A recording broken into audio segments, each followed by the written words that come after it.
Heute beim Making the Movie. Ein Rapper erobert die Leinwand. Eminem spielt die Hauptrolle im Hip-Hop-Film 8 Mile. You're kidding me.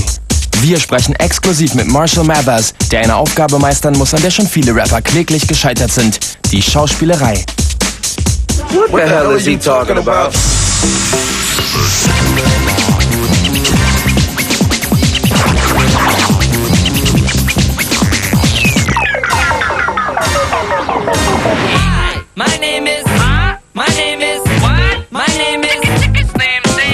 Als Eminem 1999 My Name Is herausbrachte, war klar, dass er zum Rap-Superstar aufsteigen würde. Auf dem Top-Level der Szene waren weiße Rapper eine Seltenheit. Das änderte sich, als der legendäre Dr. Dre den Underground-Virtuosen aus Detroit unter seine Fittiche nahm. I heard the demo tape. I didn't even know he was a white cat. You know what I'm saying? I just wanted to work with him. When I saw him, I was like, whoa, this is kind of crazy. We might have something here. Dre finding me and being my producer, it all played a part. But I know that me being white had a lot to do with my success. Eminem brings you virtuoso MCing. I mean, this guy has gone beyond his whiteness. He speaks to everyone. He speaks to the average Caucasian as well as the average black person. He does a great job of walking that fence. Somebody of Dre's caliber would pick a white rapper and say, I want to work with him. Already made people curious, like, what the f***? And they knew that they had to respect Dre's word just because of all the respect that Dre had. It wasn't so much like Eminem was completely a self-made entity that just needed the Dr. Dre stamp. I think that Dr. Dre refined the raw talent and made him even better. Eminem would have made it regardless, some way, somehow, against all odds. He was not to be denied. Bei seinem Aufstieg in den Hip-Hop-Olymp hat Eminem vielen Widrigkeiten getrotzt. In seinen Songs erzählt er seine Geschichte und sorgt immer wieder für heftige Kontroversen. Bisher hat er weltweit über 20 Millionen Alben verkauft und zahlreiche Awards gewonnen. Kritiker warfen Eminem vor, er sei völlig untalentiert und habe seinen Erfolg lediglich seiner Hautfarbe zu verdanken. When I first came out, I rarely read an interview where it wasn't talking about me being white or something to do with the lyrical content. And I was kind of like, you know, what the f***, because I felt like my talent was like secondary. Eminem knew he was going to get like 2-3 Grammys before he even dropped his first album with Dre. Who does white America want to see doing this music? Us or Eminem doing this music? Eminem every time. Obwohl seine Hautfarbe ihm zu Popularität verholfen hat, war sein Erfolg ganz sicher kein Zufall. Sein eigener Stil kommt auf seinen 3 Alben klar zum Ausdruck und hat ihm zu einer treuen und ständig wachsenden Fangemeinde verholfen. The way he flips words and the patterns he comes up with, the rhythmic innovation that he's bringing on nearly every song is astounding. Close to it, nobody close to it. Nobody says it, but still everybody knows this. He has a very artistic drive in him, and I think that other rappers have to respect that, and I think the audience catches on. He didn't come out and say, yo, I hung out with every black person that I could find. He came out rhyming about white problems and rhyming it very effectively with the flow, with the passion, with the feeling of how we would do it. And that's why he's so successful. Nun wagt Eminem den Schritt auf die Leinwand. Viele vor ihm haben es versucht und viele sind gescheitert. Aber die Lust auf die Schauspielerei schlummerte schon lange in Eminem. I wanted to dabble. I wanted to see if I could do it. I didn't know it was going to be this big of a deal. Das Ganze begann, als sich Filmproduzent Brian Grazer im Jahr 2000 fragte, ob eine Hip-Hop-Version von Filmen wie Saturday Night Fever oder Purple Rain zum Hollywood-Erfolg werden könnte. Als Grazer Eminems Performance bei den MTV Video Music Awards 2000 sah, wusste er, dass der Rapper das Zeug zu einer Hauptrolle hatte. Marshall Mathers is a very intense, competitive, thoughtful artist. It's not an accident that he's this successful as a musician. He puts a lot of work and thought into not just the lyrics, but the overall composition of the songs. And he's put that level of professionalism into his work and work ethic on the set as an actor. Nach Eminems Zusage musste Grazer einen Regisseur finden, der bereit war, mit dem berühmt-berüchtigten Hip-Hop-Star zusammenzuarbeiten. Er überzeugte Curtis Hanson, der 1997 LA Confidential und 2001 Wonder Boys gedreht hatte. Der Regisseur ist in der Branche als guter Geschichtenerzähler bekannt. I was very excited when I read the original script about the opportunity of going into this world. It happens in the movie, it's the world of Detroit, but it didn't need to be Detroit. It's any large American city, and for that matter, much of it could happen in any large city in any number of countries. It's the world of these young people who are trying to figure out how to lead their lives in a society where the traditional signposts are not there anymore. It also happens to be the world from which hip-hop emerged, and that interested me very much as well, because I've always been interested in hip-hop from a cultural point of view and the way in which society at large has dealt with it, been threatened by it, tried to ignore it, tried to write it off, tried to think of it as a flash in the pan, something that belonged over there and didn't have anything to do with us.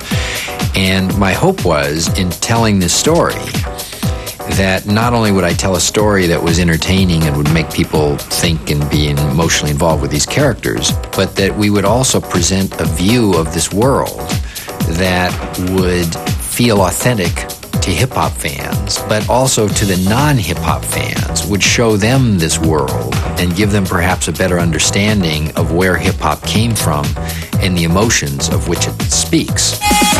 Hansen war vom Drehbuch beeindruckt. Er war sich bewusst, dass er ein hohes Risiko einging, da Eminem kaum über Schauspielerfahrung verfügte und als Unruhestifter galt.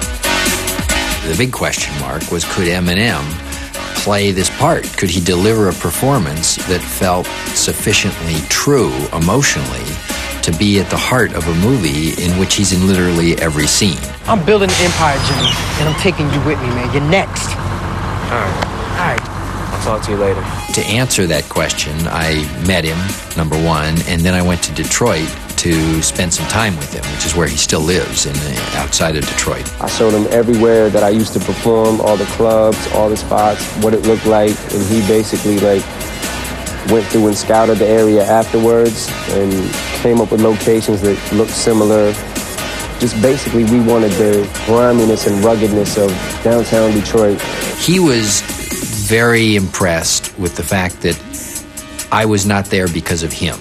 I was there to tell a story that interested me. He found comfort in that. And I was impressed when he said to me that he had no interest in being in a, quote, Eminem movie. You flipped the script tonight. Meaning a vanity project or a 2-hour video, if you will. Let's do it. And it was on that basis, that foundation, that we built our relationship. Hansen bestand darauf, dass Eminem vor Beginn der Dreharbeiten intensiv probte. Eminem blieb nichts anderes übrig, als zuzustimmen und seine Musik für 5 Monate auf Eis zu legen. I thought when I first read the script that it was going to be impossible for me to memorize all these lines. But the truth is, we did a lot of rehearsing. We did 2 months of it. All the biggest scenes, we rehearsed off camera, me and all the other actors. Everybody came together. So if it looks like we're friends on screen, it's because we became friends. We had no choice but to. There was 8 hours of rehearsal a day, 2 months up until we started shooting. It hurts being on someone else's schedule and somebody else's time, and but it was gruesome, man. It was acting boot camp. It was tough. 5 in the morning till 7, 8 at night. Get back up, literally have enough time to go to sleep and come right back. I couldn't help but be this character in the movie, Doch damit war der Regisseur noch nicht zufrieden. Hansen bestand darauf, dass Eminem sich die Haare braun färbte und ein paar Kilo abnahm. Curtis had asked me to lose a few pounds, and he told me what he pictured Jimmy as. And when the cast started getting bigger and bigger and the movie started getting taken more seriously, I had to do it, So I ran on the treadmill like a little gerbil. Wie es weiterging, als Eminem seinen Schauspiel-Crashkurs absolviert hatte, seht ihr nach der Pause in Teil 2. Außerdem zeigen wir euch, wer Jimmy Smith Jr. wirklich ist, treffen seinen besten Kumpel und seine Leinwandfreundin. Eminem ganz ungeschminkt in Making the Movie 8 Mile. As serious as you see me take it in the movie is as serious as it was in my real life. It was everything. It was a world to me.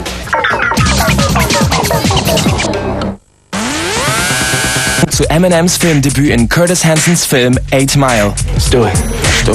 Gleich nehmen wir Eminem als Jimmy Smith Jr. genauer unter die Lupe. It needs to happen now. Ihr lernt Jimmys musikalischen Ziehvater kennen. Und es geht um eine Love Story auf der Leinwand. My name's Alex. Doch zuerst erfahren wir, was sich hinter dem Filmtitel verbirgt. 8 Mile runs east and west, and it's the borderline, north and south, Detroit. And it's basically, especially when I was growing up, I guess the black side, white side, same income pretty much, but it literally separated the city from the suburbs. In 95, you crossed over 8 Mile, you crossed over north, you were on the white side, crossed over south, you were on the black side, and that's 8 Mile Road. 8 Mile spielt 1995 und wurde in Eminems Heimatstadt Detroit gedreht. Der Film zeichnet seine Geschichte authentisch nach. Dabei geht es aber nicht nur um Hip-Hop, sondern auch um die Konflikte mit seiner Mutter. What are you doing with your life that's so great, Rabbit? Es ist keine Autobiografie, aber Parallelen zu Eminems Vergangenheit werden immer wieder deutlich. This movie is about an aspiring rapper who's trying to come up and happens to be white. I can't help that. It's about somebody following their dreams. It's about coming out of your shell, being yourself, finding your voice. Yo, Scott cashed his whole check and bought one ho-ho. I don't know what they told you, Mike.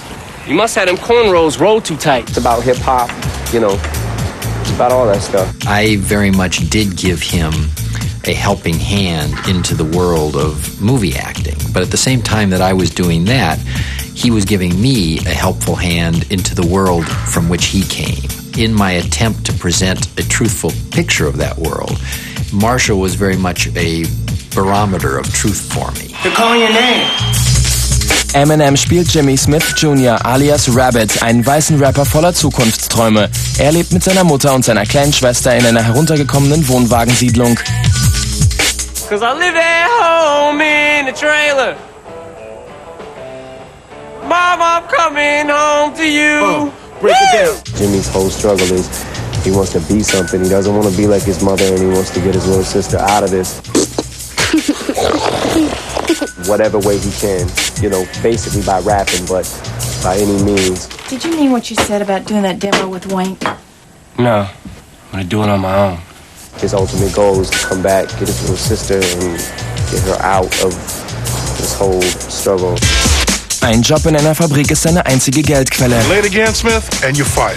Um seinen Traum zu verwirklichen, nimmt er an Hip-Hop-Battles teil, die sein bester Freund in einem Club veranstaltet. I play Future, who in essence is kind of the backbone of Eminem's character, Jimmy. He helps kind of motivate him. Let my man grab the mic. You see how Bunny Rabbit do. Come on, man. To really put his foot forward and to use his talents to become something that he's kind of dilly-dallying with, and I'm trying to give him some strong direction. Come on, baby. All right, look. Yo. Your style is generic, mine's authentic made. I roll like a renegade, unique clinic aid. My technique's bizarre and ill, I scar and kill. You were a star until I served you like a bar and grill. Eine weitere wichtige Rolle auf Jimmys Weg spielt Alex, die ihn unterstützt und sich zu ihm hingezogen fühlt. What she basically has all the ambition, and Jimmy has all the talent. I hear you're a real dope rapper. The dope rapper? She tends to, throughout the story, and see things within this little journey that he only knows himself, and no one else around him supports or understands. So dope. What you doing working over at Dead End Stampin'? Your brother works there. Yeah, my brother's a loser. She knows what she wants in life, knows exactly how to get it. I'm working over at Intermezzo, saving up enough cash to get out of this place. Well, busting dishes is much better than pressing bumpers. I'm not gonna be there long. Where are you going? New York. She sees that thing within a person that makes them tick and motivates them. She sees the insides as opposed to the outsides. Im Film ist Marshall Mathers nicht einfach Slim Shady. Er muss Szenen spielen, in denen es um Sex, Gewalt und Humor geht. Eminems größte Herausforderung war es aber, zu seinen Anfängen zurückzukehren und wie damals bei Rap-Battles auf der Bühne zu stehen. All the battle rhyming. As serious as you see me take it in the movie is as serious as it was in my real life. You wanna quit, but you can't. You worked at this plant so long. You're a plant. Look at your boots. For Christ's sakes, they're starting to grow roots. It was everything. Like, it was a world to me. And to any other MC that's coming up, like, you're trying to make a name for yourself and you're trying to make a rap, that's your world. Come on, man. How you feeling? Through these battles, it can create an opportunity for up-and-coming rappers to get record deals and to be seen and have their talent shown. And it's so much pressure at the battles, you know. So if you can perform at the battles, you can almost perform anywhere. It's my boy Bunny Rabbit. He's a genius. We would talk about each battle and what it meant to express in terms of moving the story along, but also in terms of the emotion of the character. And then he went off and wrote those lyrics. And what was so impressive about that was not only was he constructing lyrics that would express these emotions and theme, but he was also writing them in the vernacular of 1995. And he was also restricting himself to phrases that could be freestyle. And in this picture, one of the things that excited me was the opportunity to show an artist on screen struggling to find his musical voice and to actually see him writing and hear fragments of what he's thinking. And then at the end of the movie, hear the full-blown version of this song, of this musical expression of all these emotions. Marshall and I, we talked about this song for weeks and weeks before we started shooting, and then through the entire process of making the movie, he was writing that song.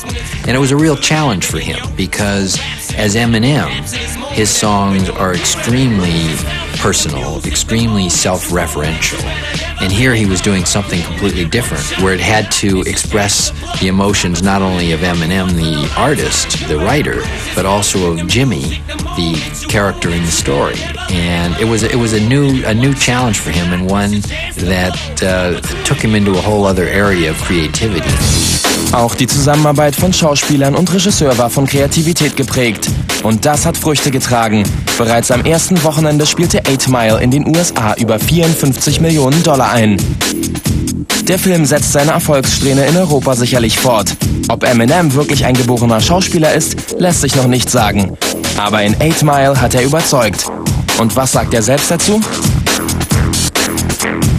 I'm not trying to be Hollywood. I just wanted to make a movie that was authentic and real and similar to... I wanted to blow up Detroit. That's what I wanted to do. Blow Detroit up. And if I ain't done it by now, God damn it, let me leave.